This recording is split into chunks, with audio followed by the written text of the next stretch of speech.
Good evening students. आज जो हम लोग टॉपिक स्टार्ट करने वाले हैं वो है हाइट एंड डिस्टेंस। हिंदी में कहें तो ऊंचाई और दूरी। ये क्लास 10th स्टूडेंट के लिए बहुत ही इम्पॉर्टेंट टॉपिक है, क्योंकि यूपी बोर्ड हो या सीबीएसई बोर्ड हो, यहाँ से एक फुल मार्क्स का क्वेश्चन आपको मिलता है। इट मीन्स 3 या 4 मार्क्स का क्वेश्चन मिलता है। तो इस टॉपिक को थोड़ा सा अगर हम ध्यान से समझें तो बहुत आसानी से मार्क्स गेन कर सकते हैं, क्योंकि ये बहुत ही ईजी टॉपिक है और इसके क्वेश्चंस भी बहुत टफ नहीं होते हैं। बस इसके लिए कुछ छोटे छोटे कॉन्सेप्ट हैं और वो आपको तैयार होना चाहिए। थोड़ा सा ट्रिग्नोमेट्री की हेल्प लेकर के आप आसानी से 3 मार्क्स गेन कर सकते हो।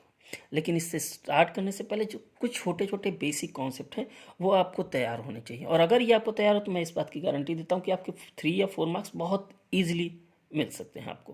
तो चलो स्टार्ट करते हैं। सबसे पहले इसमें सॉल्व करने के लिए हाइट एंड डिस्टेंस में जनरली हम किसी भी क्वेश्चन को जब सॉल्व करेंगे तो हमें एक ट्रायंगल फॉर्म होगा। चलो सपोज करते हैं कि ये कोई ट्रायंगल है ABC, और इस ट्रायंगल का ये जो एंगल है ये आपको दिया है थीटा।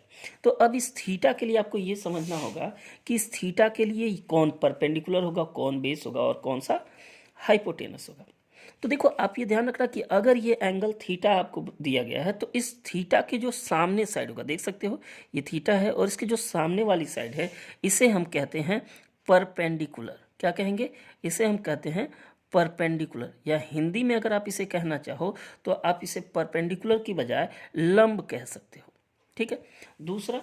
दूसरा जो पार्ट है इस पर जो ये बना हुआ है, तो आप देखो ये जो है इसे बेस कहते हैं। ठीक है, ये आपका हो गया बेस, या हिंदी में अगर आप कहना चाहो तो आप इसे आधार बोल सकते हो। और देखो ये जो एंगल होगा, हम हाइट एंड डिस्टेंस के केस में इस एक्सरसाइज के लिए ये 90 डिग्री होगा। और इस तरह से अगर आपको कहीं क्वेश्चन में मिले तो इसका मतलब ये 90 डिग्री का। तो 90 डिग्री के जो अपोजिट साइड होती है इसे हम हाइपोटेनियस बोलते हैं। इट मीन्स ये क्या हो गया आपका हाइपोटेनियस। सो हिंदी में अगर आप कहें तो इसे हम कह सकते हैं कर्ण। अब जरा ध्यान दो आप, जब आपको ये चीज़ समझ में आ गई कि ये अगर एंगल थीटा है तो इसके जस्ट अपोजिट जो साइड है वो परपेंडिकुलर, जिस पर ये एंगल फॉर्म हुआ है वो बेस, और जो इसके अपोजिट है वो क्या होगा हाइपोटेनस या फिर कर्ण कह सकते हो। ये ध्यान रखना कि थीटा के साथ ही हम डिफाइन कर पाएंगे। अगर कोई आपको बिना एंगल के बताता है तो आप जनरली बोल देते हो कि ये परपेंडिकुलर ये बेस, लेकिन वो थोड़ा सा रॉन्ग होगा। तो ये आपको समझना होगा कि कौन परपेंडिकुलर होगा, कौन बेस होगा और कौन सा हाइपोटेनस होगा। ठीक है। अब जरा हम आ जाते हैं दूसरी बात पर। अगर हम बात करें तो आपने ट्रिग्नोमेट्री पढ़ा होगा तो आपने कुछ टर्म्स यूज किया होगा, जैसे साइन थीटा, कॉस थीटा, और एक और टर्म यूज करते हैं हम टेन थीटा। वैसे ट्रिग्नोमेट्री में टोटल 6 ट्रिग्नोमेट्रिक रेशियोज हैं, बट यहाँ हम साइन थीटा, कॉस थीटा और टेन थीटा की बात करेंगे। अब सबसे पहली बात ये आती है कि किसी ट्रायंगल के केस में साइन थीटा का क्या मतलब होता है। तो साइन थीटा का मतलब जो होता है उसके लिए मैं आपको एक ट्रिक बता दूं। ये होता है साइन थीटा के लिए P/B/P अपॉन H/B। ये जो है इंग्लिश मीडियम स्टूडेंट्स के लिए है। अगर कोई इंग्लिश मीडियम स्टूडेंट है तो इस तरह से वो आप लर्न कर सकता है। देखो आप कैसे, साइन थीटा का मतलब जो होता है वो होता है परपेंडिकुलर अपॉन हाइपोटेनस।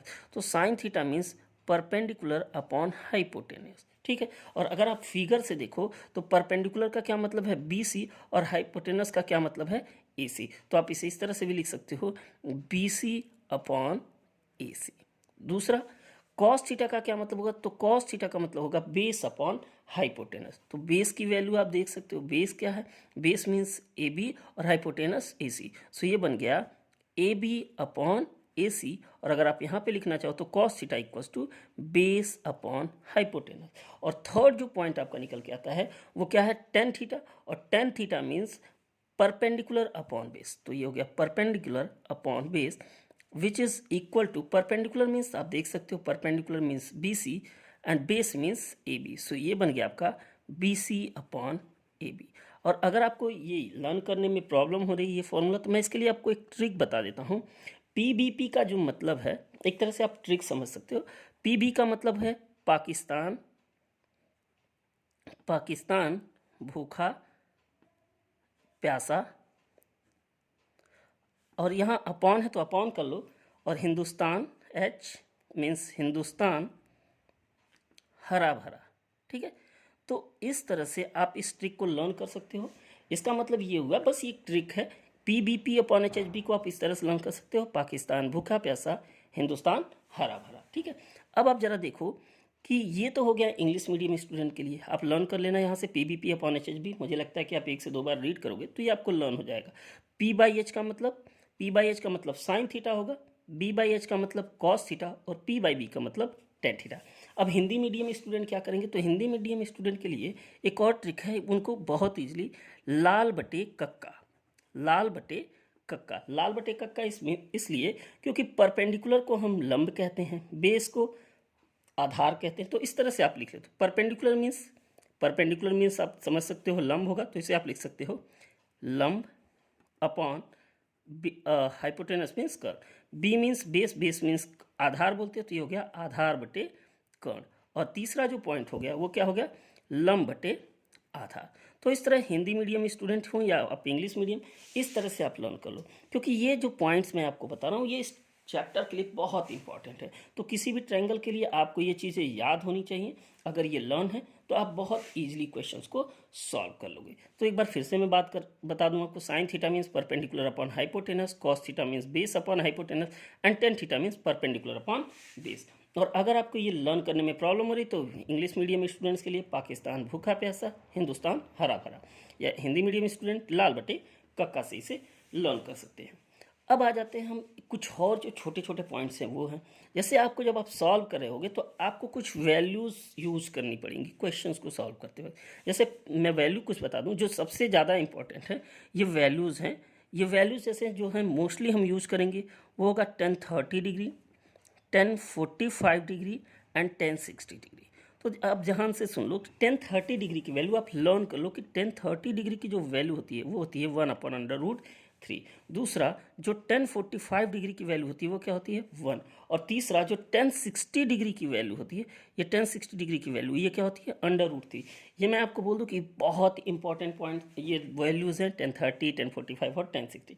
बाकी कुछ क्वेश्चन में आपको ज़रूरत पड़ जाती है साइन की, तो वो मैं आपको क्वेश्चन के अकॉर्डिंग बताता रहूँगा, बट फिर भी आप एक बार अपने नॉलेज के लिए आप इसे नोट कर लो। साइन 30 की जो वैल्यू होती है वो 1/2, साइन 45 1/√2 और तीसरा साइन 60 विच इज़ √3/2। और इसके बाद आता है आपका कॉस, तो ये भी लर्न कर लो, कॉस 30 विच इज़ √3/2, कॉस 45 1/√2 और last cos 60 degree which is 1/2। मैं आपसे ये बोलूँगा कि आप ज़्यादा परेशान ना हो, बट ये जो 10 की वैल्यूज़ हैं ये आप लर्न कर लो, उसके बाद आप क्वेश्चंस को सॉल्व कर लोगे। बाकी ये जो वैल्यूज़ हैं वो बहुत कम यूज़ करनी पड़ती हैं, पर फिर भी एक बार आप ज़रूर देख लो। तो इस तरह से आपको ये क्वेश्चंस को क्या करना होगा, सॉल्व करने के लिए ये चीज़ें तैयार रखनी होंगी। अगर आपको ये तैयार है तो आप बहुत आसानी से हाइट एंड डिस्टेंस के प्रॉब्लम्स को सॉल्व कर सकते हो। इस चैप्टर में और दो जो मोस्ट इम्पॉर्टेंट कॉन्सेप्ट हैं वो है angle of elevation and angle of depression. Hindi में कहें तो उन्नयन कोण और अवनमन कोण। अब एंगल ऑफ एलिवेशन क्या है ये थोड़ा सा आपको समझना होगा। एंगल ऑफ एलिवेशन का मतलब क्या है वो मैं आपको बताता हूँ। जैसे ये सपोज करो कि अगर ये कोई बिल्डिंग है या टावर है या कोई भी ऑब्जेक्ट है जिसकी कोई हाइट हो, सपोज करो कि इसकी कोई हाइट क्या है h है। तो अगर इसकी कोई हाइट h है तो इसको देखने के लिए या तो कोई व्यक्ति इसके नीचे हो सकता है या फिर कोई ऊपर हो सकता है। तो जनरली क्या होगा कि कोई व्यक्ति देखता है तो वो नीचे से ऊपर देखता है या फिर ऊपर से नीचे देखता है। तो अब आपको क्या करना होगा कि जैसे अगर कोई व्यक्ति नीचे से ऊपर देखता है तो देखो, जब आप नीचे से ऊपर की तरफ देखता है तो क्या करते हैं कि जिस ऑब्जेक्ट को देख रहा होगा तो उसके टॉप को और उसके आंख से निकलने वाली एक पैरेलल लाइन जो अर्थ के पैरेलल हो, इस तरह से ऑब्जेक्ट को मिला देते हैं।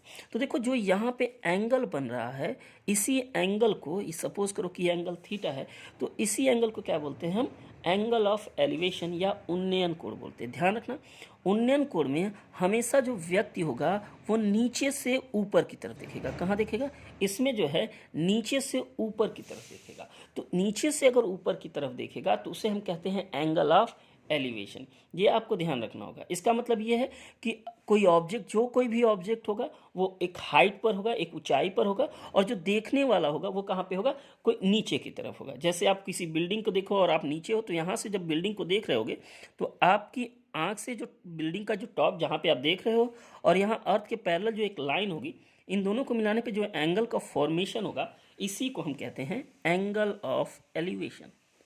एंगल ऑफ एलिवेशन या फिर आप बोल सकते हो इसी पॉइंट को उन्नयन कोण के नाम से भी जाना जाता है इन हिंदी। अब एंगल ऑफ एलिवेशन आपको शायद क्लियर हो गया। तो ये एंगल ऑफ एलिवेशन आपको तब यूज़ करना होगा, या बुक्स में आपको अगर एंगल ऑफ एलिवेशन या उन्नयन कोण मिलता है, इसका मतलब आपको समझना होगा कि जो कोई व्यक्ति है वो नीचे से ऊपर की तरफ देख रहा है। ठीक है, शायद मुझे लगता है आपको ये बात क्लियर हो गई होगी। दूसरा जो इसका कॉन्सेप्ट है, ये कह सकते हो कि हाइट एंड डिस्टेंस का ये लास्ट कॉन्सेप्ट होगा। अगर ये आपको पता है तो आपको सॉल्व करने में ज़्यादा दिक्कत नहीं होगी। एंगल ऑफ एलिवेशन के बाद जो दूसरा टॉपिक आता है वो एंगल ऑफ डिप्रेशन, या आप बोल सकते हो अवनमन कोण। इससे पहले एंगल ऑफ एलिवेशन में मैंने आपको बोला था कि ये कोई जो ऑब्जर्वर होगा या जो देखने वाला होगा वो नीचे होगा और किसी बिल्डिंग को देख रहा होगा। अब दूसरा पॉइंट क्या होगा कि अवनमन कोण में कोई एक हाइट पर होगा और वो नीचे की किसी वस्तु को देख रहा होगा। जैसे अगर आप सपोज करो कि ये कोई एक हाइट पे कोई व्यक्ति है, सपोज करो कि ये कोई बिल्डिंग है या कुछ भी है, और अब क्या हो रहा है, इस बिल्डिंग के टॉप पे बैठा हुआ आदमी जमीन पर किसी पॉइंट को देख रहा है। तो अगर आप देखो तो जब इसको हम दोनों पॉइंट को ज्वाइन कर दें और यहाँ से एक अर्थ के पैरेलल लाइन ड्रॉ करें, ध्यान रखना कि यहाँ ऊपर से कोई देख रहा है, इसमें क्या है कि जो ऑब्जर्वर होगा वो नीचे होगा और कोई पॉइंट जो होगा जिसको आप देख रहे होगे वो कहाँ होगा, नीचे होगा। ठीक है, ऑब्जेक्ट नीचे होगा और ऑब्जर्वर ऊपर होगा। मतलब जब आप ऊपर से किसी नीचे की किसी सपोज करो ये कोई पॉइंट पी को देख रहे हो, तो यहाँ अर्थ के पैरेलल जब लाइन ड्रॉ करोगे तो ये जो एंगल होगा, इस एंगल को हम कहते हैं एंगल ऑफ डिप्रेशन या फिर अवनमन कोण। अब ध्यान रखना कि अगर आप इसको देख रहे हो ये अवनमन कोण है, तो जब इसको ज्वाइन करोगे तो आपने क्लास 9th में कॉन्सेप्ट पढ़ा होगा कि ये अगर अर्थ के पैरेलल है तो ये दोनों लाइन एक दूसरे के पैरेलल हो जाएंगे। तो अगर ये थीटा है तो ये भी थीटा एंगल ही होगा। क्यों? क्योंकि इसके पीछे का रीज़न ये है कि आपको शायद याद हो कि alternate angles are equal.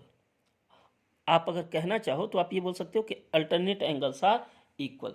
Alternate angles को ही बोलते हैं एकांतर कोण। एकांतर कोण आपस में क्या होते हैं, बराबर। इसका मतलब ये जो एंगल होगा ये थीटा होगा, इसे अवनमन कोण कहते हैं, बट ये अगर थीटा है तो ये भी थीटा ही होगा। ये ध्यान रखना कि आप अक्सर एग्जाम में डायरेक्टली किसी क्वेश्चन को सॉल्व करते हो थीटा इसे कंसीडर कर लेते हो अवनमन को या एंगल ऑफ डिप्रेशन में, जो कि रॉन्ग है, क्योंकि ये जो एंगल बना इसे हम बोलते हैं एंगल ऑफ डिप्रेशन, या फिर हिंदी में कहें तो आप इसे बोल सकते हो अवनमन कोण।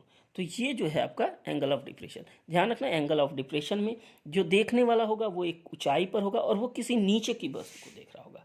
क्वेश्चन में अगर आपको एंगल ऑफ डिप्रेशन लिखा है मतलब आपको तुरंत ये बात समझ में आनी चाहिए कि ऑब्जर्वर देखने वाला ऊपर है और जिसको देख रहा है वो नीचे है। बट एंगल ऑफ एलिवेशन में आपको ये बात समझनी होनी चाहिए कि जो देखने वाला है वो नीचे है और जिसे देख रहा है वो कहाँ पर, ऊपर है। ठीक है, ये बात आपको ध्यान रखनी है। अगर ये दोनों पॉइंट्स आपको क्लियर हैं तो फिर आप आसानी से किसी भी क्वेश्चन को सॉल्व कर सकते हैं। तो चलो इससे रिलेटेड कुछ क्वेश्चंस को ट्राई करते हैं और फिर इन कॉन्सेप्ट को और भी क्लियर करते हैं।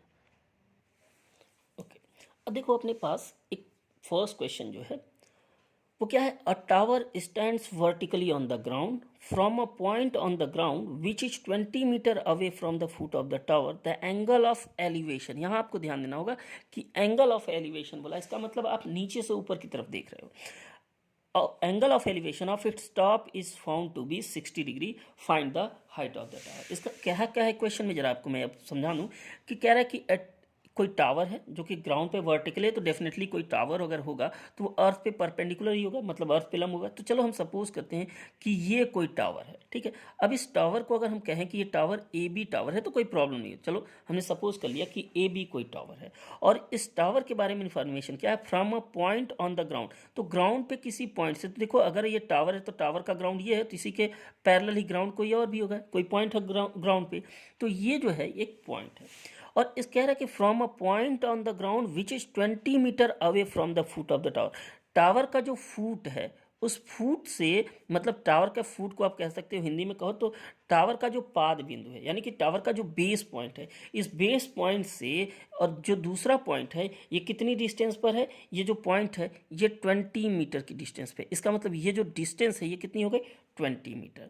तो कह रहा है कि द एंगल ऑफ एलिवेशन, इसका मतलब जब नीचे से आप इसके टॉप को देख रहे हो तो एंगल ऑफ एलिवेशन क्या फॉर्म हो रहा है, वो एंगल ऑफ एलिवेशन फॉर्म हो रहा है 60 डिग्री का। इसका मतलब ये जो एंगल है वो 60 डिग्री। चलो हम इसे कंसीडर कर लें ए बी और सी। एक चीज़ ध्यान रखना, आपको फिगर आपका करेक्ट है अगर एग्जाम में, तो आपको फिगर करेक्ट होने पर भी मार्क्स मिलते हैं। आपका कैलकुलेशन रॉन्ग हो तो कोई प्रॉब्लम नहीं, बट अगर आपका फिगर करेक्ट है तो आपको 1 मार्क्स मिलता है। ये सीबीएसई में भी है और यूपी बोर्ड में भी है। तो अब जरा ध्यान दो कि ए बी सी एक ट्रायंगल हो गया, ये जो एंगल है एंगल ऑफ एलिवेशन हो गया, ये जो क्वेश्चन में गिवन है कि ये जो पॉइंट से ये डिस्टेंस 20 मीटर है, तो आपको फाइंड क्या करना है, find the height of the tower. It means हमको टावर की हाइट फाइंड करनी। तो चलो सपोज कर लेते हैं कि जो इस टावर की हाइट होगी वो क्या होगी, h होगी। अब बस हमें करना ये है, इस क्वेश्चन को सॉल्व करना है और h की वैल्यू को फाइंड करना है। तो सबसे पहले जब हम इसे सॉल्व करेंगे तो सबसे पहला काम ये होगा आपका कि आप फिगर बनाओगे। अब फिगर ड्रॉ करने के बाद इसे सॉल्व कैसे करना है, चलो सबसे पहले सपोज करते हैं, let A B a tower, of height h। हमने ये सपोज कर लिया कि इस टावर की हाइट क्या है, h है। हमें h को फाइंड करना है। तो अब कैसे h को फाइंड करें वो देखते हैं। सबसे पहले आप देखो कि आपके पास एक ट्रायंगल है, तो आप नोट कर लो किस ट्रायंगल में, क्योंकि आप साइन कॉस और टेन यूज़ करोगे, तो किस ट्रायंगल में यूज़ कर रहे हो ये आपको जानना होगा और ये आपको मेंशन करना होगा। तो in triangle A B C, और इस ट्रायंगल ए बी सी में ध्यान रखना कि ये एंगल 90 डिग्री हो, क्योंकि कोई भी टावर हो या कुछ भी बिल्डिंग हो तो वो अर्थ के परपेंडिकुलर ही कंसीडर की जाती है। अब हमें क्या करना होगा, in triangle A B C, अब देखो ये क्या है, परपेंडिकुलर है, ये क्या है, बेस है। तो परपेंडिकुलर और बेस आपको शायद याद होगा, मैंने अभी थोड़ी देर पहले बताया था कि टेन थीटा में, क्योंकि अभी मैंने बताया था कि P upon H B, perpendicular base, perpendicular hypotenuse base. इसको मैंने लर्न करने का तरीका भी बताया था, पाकिस्तान भूखा प्यासा, हिंदुस्तान हरा भरा। तो इस तरह से क्या है कि आप देखो तो परपेंडिकुलर ये है और बेस ये है, तो परपेंडिकुलर और बेस किस में है, इस लास्ट वाले में, और ये किस में आता है, टेन थीटा में। तो ये बन गया आपका tan theta equals to perpendicular upon base. अब आपको पता है कि थीटा का मतलब क्या होगा, 60 डिग्री। तो आप क्या कर लो, अगली बार से हम लोग नहीं नोट करेंगे बट इस क्वेश्चन में नोट करते हैं, tan 60 degree equals to perpendicular means, perpendicular का मतलब मैंने आपको बताया ए बी की वैल्यू क्या हमने कंसीडर कर रखा है, h। सो ये बन गया h अपॉन बेस की वैल्यू देख लो, ये बेस क्या है 20। तो अब आपको यहाँ पे मैंने आपको बोल रखा था कि आपको कुछ वैल्यूज़ लर्न होनी चाहिए, अगर वो लर्न है तभी आप इसको सॉल्व कर सकते हो। तो टेन 60 डिग्री की वैल्यू थोड़ी देर पहले मैंने आपको बताया कि टेन 60 डिग्री की जो वैल्यू होती है वो होती है √3। तो आप यहाँ √3 पुट कर लो। सो ये हो गया टेन 60 की value √3 equals to h upon 20। अब अगर आप इसे क्रॉस मल्टीप्लाई करो तो आपको h की जो वैल्यू मिलेगी वो कितनी मिलेगी, 20 इंटू √3। अब आप ध्यान देना कि क्वेश्चन में अगर √3 की वैल्यू गिवन है तो आप पुट करना, और नहीं गिवन है तो कोई इंपॉर्टेंट नहीं। बट इस क्वेश्चन में आप देखो कि √3 की वैल्यू आपको गिवन है, तो अब यहाँ आप पुट कर दो, तो फाइनली आपको h इक्वल्स टू क्या मिल जाएगा, 20 इंटू और √3 की वैल्यू 1.732। तो ये फाइनली आपका क्या हो जाएगा, 20 को जब आप मल्टीप्लाई करोगे, तो जब 20 को आप इससे मल्टीप्लाई करोगे तो देखो आपका आंसर क्या होगा, वो आपका आंसर होगा 34.640। ये आप मल्टीप्लाई करके चेक कर सकते हो। इसका मतलब जो हाइट ऑफ द टावर है वो क्या है, 34.640, या आप इसे लिख सकते हो 34.64 मीटर। तो इस तरह से हमें हाइट मिल गई टावर की। हेंस, तो आप फाइनली आंसर बता दो, hence the height of the tower, hence the height of the tower equals to 34.64। इस क्वेश्चन में मैं आपको एक बार फिर से रिपीट कर दूं कि क्या क्या करना होगा। सबसे पहले आप क्वेश्चन रीड करो, तो आप क्वेश्चन रीड करोगे तो आपको मिल जाएगा, a tower stands vertically on the ground from a point on the ground which is 20 metre away from the foot of the tower. मतलब टावर के जो का बेस पॉइंट है और एक पॉइंट है उससे डिस्टेंस जो है वो 20 मीटर है। टावर की हाइट आपको फाइंड करनी है, h है, और जो एंगल ऑफ एलिवेशन मतलब नीचे से ऊपर के देखने पर एंगल क्या फॉर्म हो रहा है, 60 डिग्री का। तो आपको क्लियरली दिख रहा होगा कि ये एक ट्रायंगल है, इसलिए इस ट्रायंगल में क्या क्या आपको पता है, परपेंडिकुलर और बेस, इसलिए मैंने परपेंडिकुलर को h कंसीडर कर लिया और बेस 20 आपको गिवन है। सो परपेंडिकुलर और बेस गिवन है, इसीलिए मैंने टेन थीटा यूज़ किया, यहाँ से आप देख सकते हो। तो इस तरह से tan theta equals to, tan theta का मतलब ये एंगल 60 डिग्री, मैंने थीटा को 60 पुट किया, perpendicular means h and base means 20। आप पुट करो और उसके बाद 1060 की वैल्यू आपको लर्न होनी चाहिए विच इज़ √3। बस आप पुट करो, क्रॉस मल्टीप्लाई करो, और अगर आपको क्वेश्चन में √3 की वैल्यू गिवन है 1.732 तो पुट करो, otherwise this is the answer. आप चाहो तो ये भी आपका आंसर हो सकता है और ये भी, बट बेटर ये होगा, ज़्यादा प्रीफर ये किया जाता है आंसर, क्योंकि ये आपका मोस्ट सेटिस्फैक्ट्री आंसर। सो आपकी जो हाइट हो गई टावर की वो क्या होगी 34.64 मीटर। तो आज के लिए बस इतना ही। बस बाकी जो क्वेश्चंस इससे रिलेटेड हैं और जो भी इससे और भी अच्छे क्वेश्चंस हैं वो हम लोग नेक्स्ट वीडियो में डिस्कस करेंगे। So good luck and all the best for your upcoming exam.